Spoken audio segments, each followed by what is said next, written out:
Wondering what the world was like in the 19th century.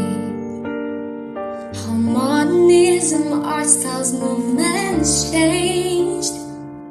This dazzling place of mighty soul creation, where reality changed and bloomed with grace. Do you know which art form basing on its quality, or made one dazzling piece of your own? Have you ever seen a painting that astounded you? Have you paid with all the colors of the wind? The beauty of the past that's kept within.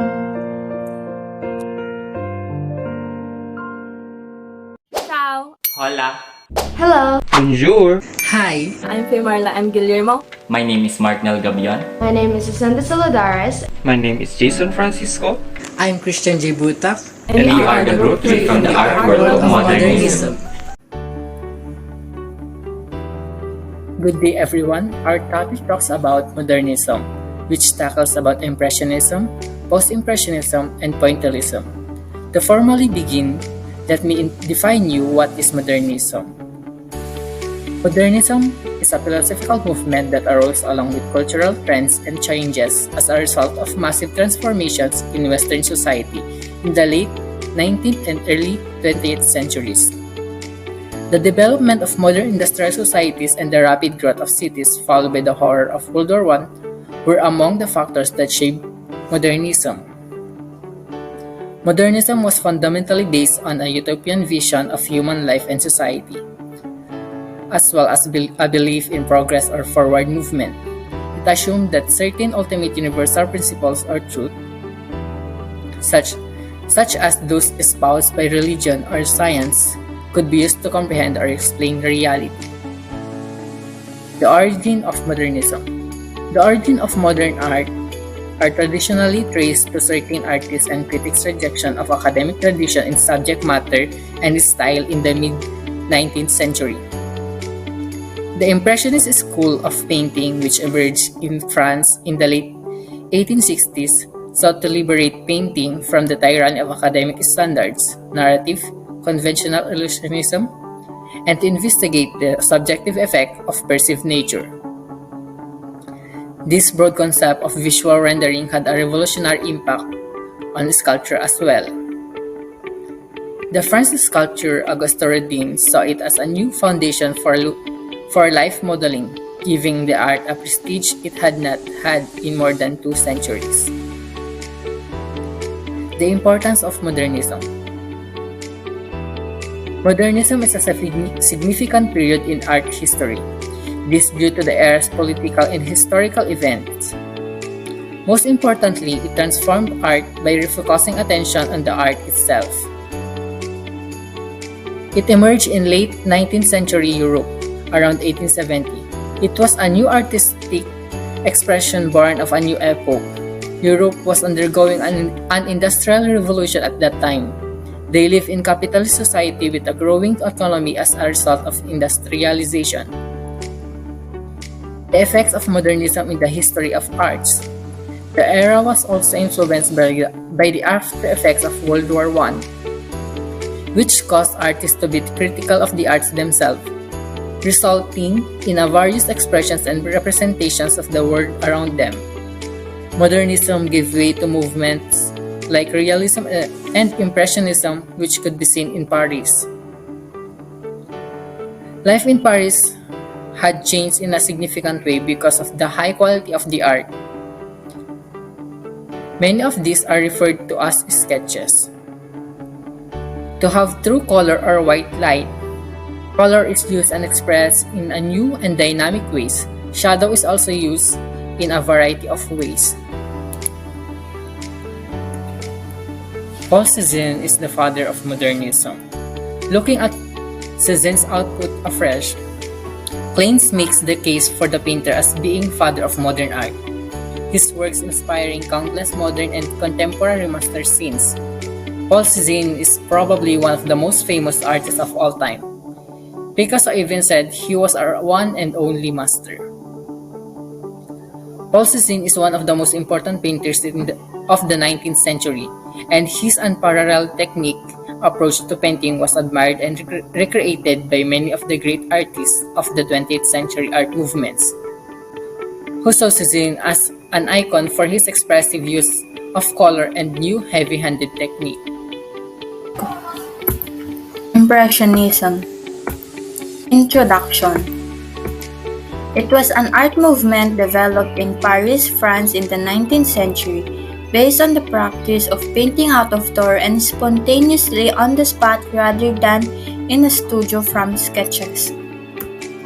Developed by Claude Monet and other Paris-based artists.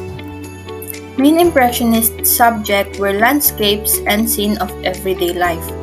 Impressionists found that they could capture the momentary and transient effects of sunlight by working quickly in front of their subjects in the open air rather than in a studio.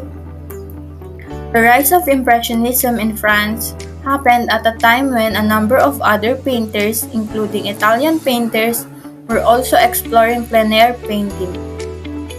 They developed new techniques that were specific to the movement.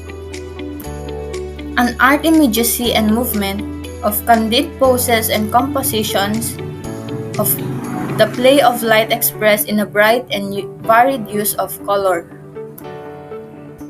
Characteristics. Relatively small, thin yet visible strokes. Open composition.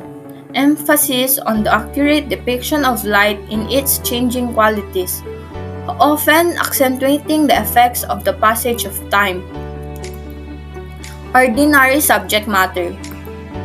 The inclusion of movement as a crucial element of human perception and experience. Unusual visual angles. Techniques of Impressionism. Short, thick strokes of paint are used to quickly capture the essence of the subject rather than its details. The paint is often applied impasto. Colors are applied side by side, with little mixing as possible to create a vibrant surface. Grays and dark tones are produced by mixing complementary colors. The use of black paint is avoided. Painting in the evening to get affects the soul, which is the shadowy effect of the light in the evening or twilight. The play of natural light is emphasized. The surface of an impressionist painting is typically opaque. Shadows are boldly painted with blue of the sky. Impressionist. Claude Monet, French painter and founder of Impressionist painting, seen as key precursor to Modernism, most consistent and prolific practitioner of Impressionism philosophy of expressing one's perceptions before nature. The term Impressionism is derived from the title of his painting Impression, the Soleil Levant, exhibited in the 1874, initiated by him and his associates as an alternative to the Salon, the official arts exhibition of the Académie des Beaux-Arts in Paris. Painting works. Impression Sunrise, 1872. Woman with a Parasol, Madame Monet and Her Son, 1875. Woman in the Garden, 1866 to 1867. Water Lilies and Reflections of a Willow, 1916 to 1919. Pierre-Auguste Renoir, French artist, a leading painter in the development of the Impressionist style, celebrator of beauty and especially feminine sensuality. Final representative of a tradition which runs directly from Rubens to Watteau. Impressionist painter mainly of women, children, and landscapes. Paintings works. Pont-Neuf, 1872. Claude Monet painting in his garden in Argenteuil, 1873. Mother and Children, 1876. A Girl with a Watering Can, 1876. Alfred Sisley, an Impressionist landscape painter who was born and spent most of his life in France. Most consistent of the Impressionists in his dedication to landscape and plein air. Deviated into figure painting only rarely, and unlike Renoir and Pissarro, found that Impressionism fulfilled his artistic needs. Paintings works: Bridge at Hampton Court, 1874. Under the Bridge at Hampton Court, 1874. Regatta at Molesey, 1874. The Meadow, 1875. After discussing the first component of Modernism, the Impressionism, we will now discuss the second component known as Post-Impressionism. This report will define Post-Impressionism, its founder, as well as their artists and their contributions to art, and art-related quotes from their biographies. So please, lend me your ears and let's begin a comprehensive discussion. So, what is exactly Post-Impressionism? Ano nga ba talaga ang Post-Impressionism? Ito ba ay yung typical na pagpipinta or pagpipintura or may iba pa itong ibig sabihin? Well, here are some paintings by Post-Impressionist artists that we will discuss in greater detail later on. To formally begin, Post-Impressionism is exactly a predominantly French art movement that developed roughly between 1886 and 1905, which was from the last Impressionist exhibition up to the birth of Fauvism. The movement emerged as a reaction against Impressionism and its concern for naturalistic depiction of light and color. So ang ibig sabihin nito ay naging kilusan na lumitaw bilang isang reaksyon laban sa Impressionism dahil sa pagmamalasakit nito sa naturalistic na paglalarawan ng liwanag at kulay. That's why Post-Impressionists have their own artistic methods, in which the artists continued using vivid colors, ethic application of paint, and a real-life subject. Unlike the Impressionists, Post-Impressionists were more inclined to emphasize geometric forms, distorted forms for an expressive effect, and use a natural color for an expression. So, sino nga ba ang ugat nito? Who is the founder or the father of Post-Impressionism? Well, he is no other than Paul Cézanne. He is a French painter who was born in France on January 19, 1839 and passed away on October 22, 1906. He is known for being great in this industry, and because of this, he wanted to restore a feeling of order and structure to painting with his work, which he succeeded and accomplished by reducing objects to their most basic shapes while preserving the intense colors of Impressionism. With his typical Cézanne style, and by using planes of color, he was able to build complex fields and detailed studies of his subject, which have been adopted by different painters during those years. For the next slide, it talks about Cézanne's subject and style. Typically, the subject matter of Cézanne are landscapes, people, and still alive in which we will observe as we proceed to his paintings. Moreover, his style is to transform nature into geometric shapes. Kumbaga, iniiba niya ang kalikasan sa pamamaraan or sa pamamagitan ng mga geometric na hugis. A tree trunk, for example, resembles cylinder, but an apple or orange resembles a sphere. In addition, his paint was applied in square-like shapes. Thus, here are Cézanne's artworks. As you observe, the majority of Cézanne's works on this slide are landscape depicting living subjects. The first picture on the right side is called Mont Saint-Victor, a work of Cézanne's in which he used bold colors and sporadic brushstrokes come together to create a landscape full of depth and energy. Take note that this painting is approximately 3,317 feet or 1,011 meters high. The second painting is called Glade. It refers to a climatic period in Zazin's artistic production in which he created a number of his best works, those that would have a pivotal influence on the formation of 20th century art. He concentrated also on heavily forested setting of wild, untamed growth through which a small bit of the sky may be seen in this painting. This is one of Zazin's largest landscapes, measuring a meter in height. Lastly is the milk can and apples. The milk can and apples was painted in 1879 to 1880. So 1 year niya to ginawa. Zazin's reasons why the artist may have chosen the apple for his creative experimentation were its universal status as a fruit, one that already carried with it worldwide meaning and cultural value. Hence, for the next slide are the quotes of Zazin's. Zazin's, being a nature lover who loves to paint people and landscape, here are his art-related quotes.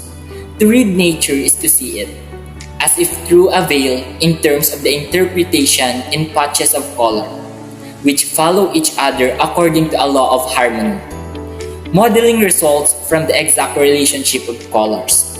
When they are harmoniously juxtaposed and complete, the picture develops modeling of its own accord. Next, there are two things in painting: vision and mind. And they should work in unison, of course. So the second post-impressionist painter is no other than Vincent Willem van Gogh, who is a Dutch post-impressionist painter, born on March 30, 1853 and died in a field near Aversoix on July 29, 1890 as a result of a self-inflicted gunshot wound. So nagpakamatay siya, napakasad. Pero seryoso, he is the cause of his own death. After his death, he became one of the most well-known and significant figures in Western art history. In decade, he produced 2,100 works of art, and majority of it were oil paintings created in his final 2 years of life. Hence, in his 2,100 artworks, his usual subject matters are scenes that showed emotions. Nagpapakita ng madamdamin na emosyon.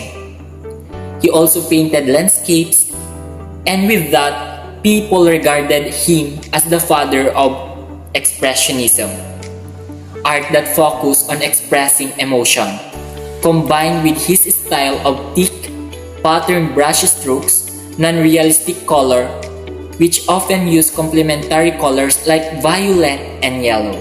So for the next slide are Vincent Hawes' artwork, in which serves as a proof that Haw is not just a painter, but a painter with wide vision. So the first painting, as I know, is very popular. I know that you also know this. It is called The Starry Night. During his stay at the Asylum of St. Paul de Massal, near St. Remy de Province in 1889, Vincent Haw painted Starry Night. He was in the hospital at the time suffering to epileptic fits. Thus, the overall impression of the artwork is ethereal and surreal. The hills, so this is the hills, effortlessly glide down into the small village below, and this is the small village. And the town, on the other hand, is straight up and down with hard lines that break the flow of the brush strokes. The town's rigidity is softened by tiny small trees, bringing nature into a natural world of architecture. However, none of these are comparable to St. Paul, meaning to say, it does not describe the St. Paul itself as a place, but it was just all about his imagination. So, Vincent Willem van Gogh is indeed a great painter. Kasi itong Starry Night is kanyang ginawa-gawa lamang or haka-haka, which was the most surprising aspect of this work. Hence, the next artwork of Vincent Willem Haw is the Cafe Terrace at Night. The painting has three separate titles. At first public exhibit in 1891, the work bore the title Café Le Soir or Coffee House at Evening. Another name it goes by is Café Terrace on the place du Forum. Vincent painted this scene on location rather than memory. It is still functional but has been renamed the Café Van Haw. From 2000 to 2010, it ranked second on a list of the top 10 most reproduced artworks. Van Haw's Starry Night is the top-ranked painting. According to astronomical data, the positions of the stars in the night sky of Cafe Terrace at night are accurate. So napakagaling niya talaga. Kasi he was able to paint the alignment of stars correctly. Hence, the next slide are the art-related quotes of Van Haas. So, the first one is, if you hear a voice within you say you cannot paint, then by all means paint, and that voice will be silenced. Painting have a life of their own that derives from the painter's soul. Paintings is a faith, and it imposes the duty to disregard public opinion. An artist need not be a clergyman or church warden, but he certainly must have a warm heart for his fellow men. Wow, napakaganda. A good picture is equivalent to a good deed. Indeed, Haas' art-related quotes are somewhat related to proving one's independence by not listening to others, of course, and reflecting on oneself. For the third and last post-impressionist painter is no other than Eugene Henry Paul Gauguin, who was a painter from France. So his experimental use of color and synthesis style, which were separate from Impressionism, were unappreciated until after his death. So it was a very sad reality for him because his paintings were unappreciated, not until he was then literally gone. So he spent 10 years in French Polynesia near the end of his life. So typically, his artworks are subjected to landscapes and people in Tahiti. Combined with his style, experimental use of color, flat areas of color, not as much as shading bold outlines, which is inspired by simplicity of African and Native American art. Take note of that. To show you, here are his paintings. So, the first one is Ari Ari. The Ari Ari is painted in 1892. It was displayed at his Durand Ruel show in Paris in 1893, and several women worshipping a statue in the backdrop area with a small Maori statue to the size of a big Buddha and develop a religious rite. So as you can see at the backdrop, here are the women who worship their gods. And with that, all of these components combine to form a magical world full of both harmony and sorrow, in which man lives under the protection of the gods, in a lush natural environment in an antique idealized Polynesia. So this depicts the way Polynesians have faith to their gods as well as people who worship also their god. And for the next slide is his second painting known as Tahitian Landscape. So in 1891, Paul Gauguin traveled to Tahiti in search of fresh, exotic, but also to escape European culture which he perceived to be artificial and spiritually bankrupt. It exemplifies the artist's distinctive post-impressionist style. Hence, Gauguin employed flowing forms and vivid colors to depict the joy and serenity inspired by the lush tropical setting. So, kumbaga, ang lush tropical setting is approximately from 5 degrees to 20 degrees latitude, in which it has a less rainfall. Hence, for the next slide is the Gauguin's art quotes. The first one is, if you hear a voice within you say you cannot paint, then by all means, that voice will be silenced. Color, which like music is a matter of vibrations, reaches what is most general and therefore most indefiable in nature, its inner power. Art is either revolution or plagiarism. Well, it becomes plagiarism when the artist who copied a painting did not acknowledge the real painter.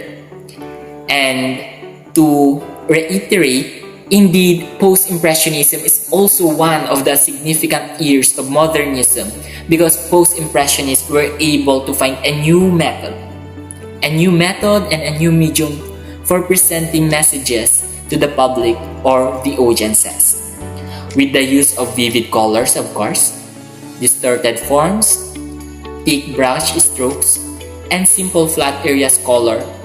Post-impressionist painters left a really large mark on the art world that they are still widely recognized and admired today. So this is the last part of our topic on modernism in the 19th century. So the last one is pointillism. So what is pointillism? So before I tell you the definition of pointillism, take a look at these images. And we have here the modern TV, the computer screen, and then the movie displays. So in order to produce an overall image, we have these so-called tiny pixels that are combined together. So these are difficult to discern up close, but this technique, or the pixels, are first used as dots in pointillism painting. So the definition of pointillism is that pointillism means painting with dots. It is a technique in painting where tiny dots of pure color are applied to canvas. So the pattern that formed with the tiny dots build up to create an overall image. So for example, these portraits by George Seurat. So you'll know more about him later on. As you can see, the dots are very evident here. And then, the art of science. Pointillism used the science of optics to create colors from many small dots that are so close together which cause the colors to appear blended. So, what is science of optics? Science of optics is a study of the properties of light and its behavior, as well as its propagation or interaction with matter. So a white light goes through a glass prism and then produces many colors that seem to blend well with each other. So that's why we have the Roy de Biv, the red, orange, yellow, green, blue, indigo, and violet. So take note that it's not really blended. It just appears to be blended because instead of paint being blended and mixed in a palette, the paint is directly applied to the canvas, placing the dots so close to each other that they would blur into an image to the eye. Therefore, I can say that this technique of painting is very time-consuming because of its complexity. For example, we have the pointillism arts.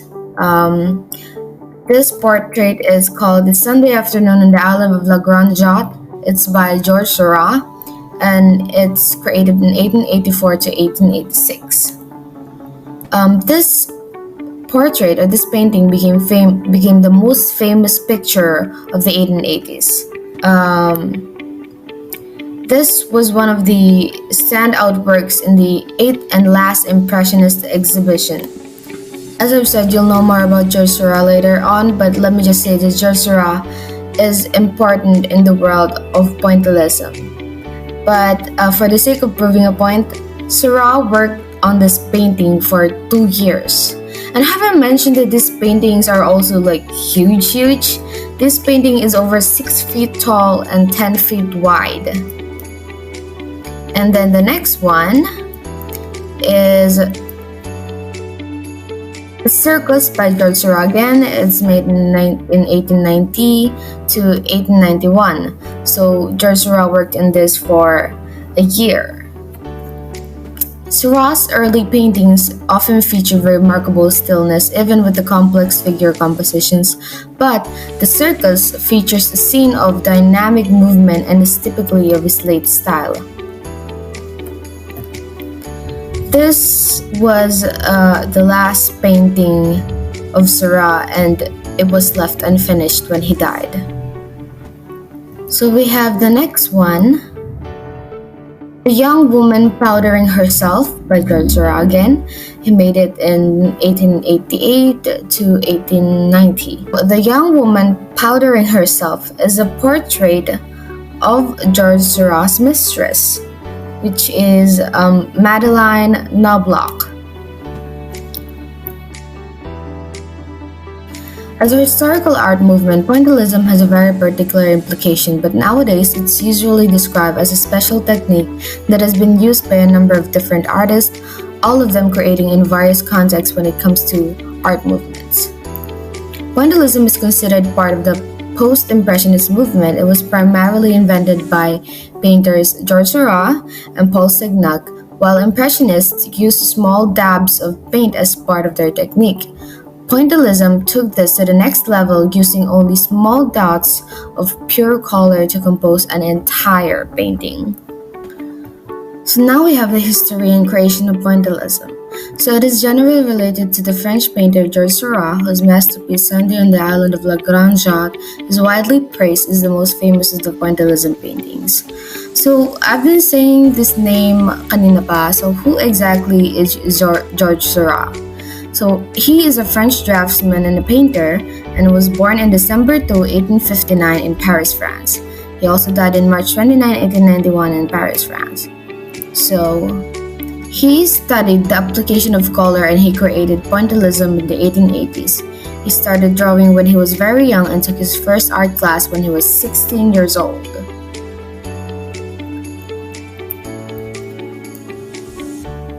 So here we have Seurat's quote, "Some say they see poetry in my paintings. I only see science." So this is what Seurat said, and as you can tell, his development as an artist was not of that who uses scenic and emotional portraits. He is more into the calculated and analyzed side whenever he makes masterpieces. So we have examples of Seurat's artworks. The first one is called the Bathers at the Asnières. The second one is the Les Gens à la Grande Jatte, and the next one, or the last one, is called the Circus Sideshow. So all of these was done for a year or less. And then the next one is Paul Signac.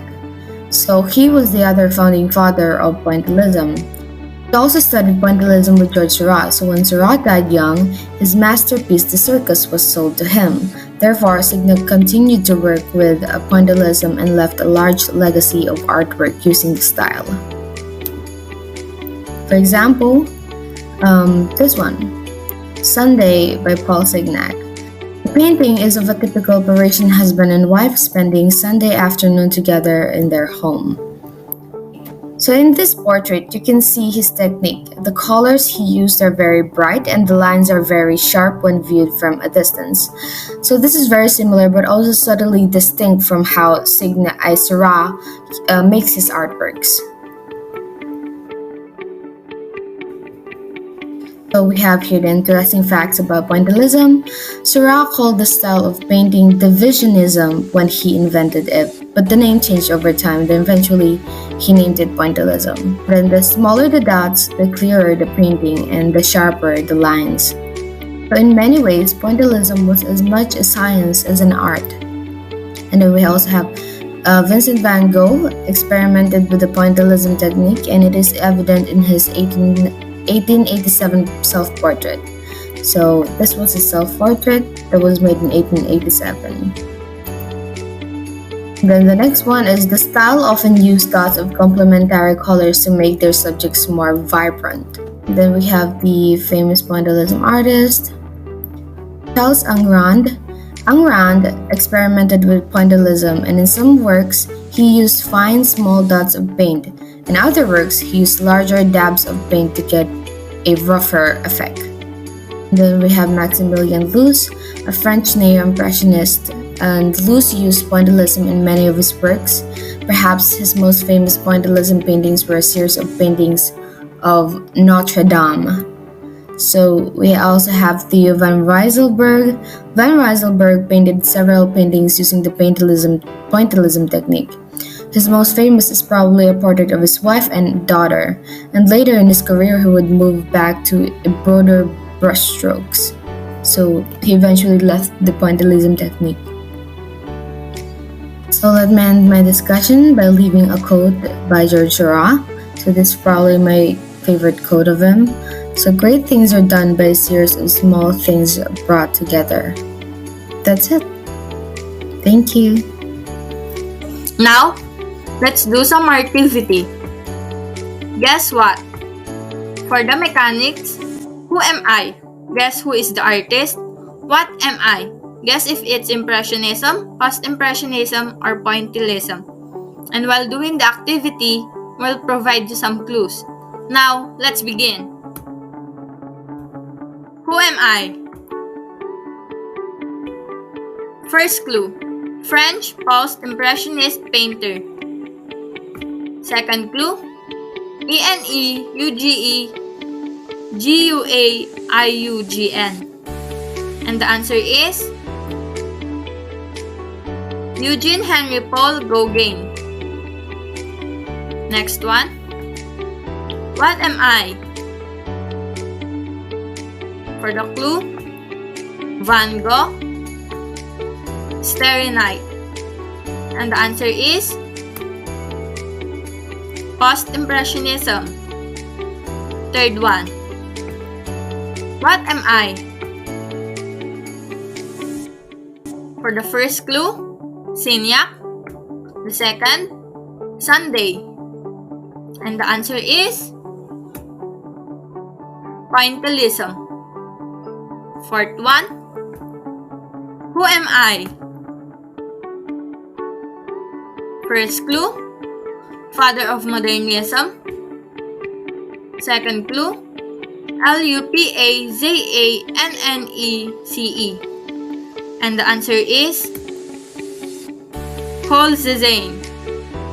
And for the last one, what am I?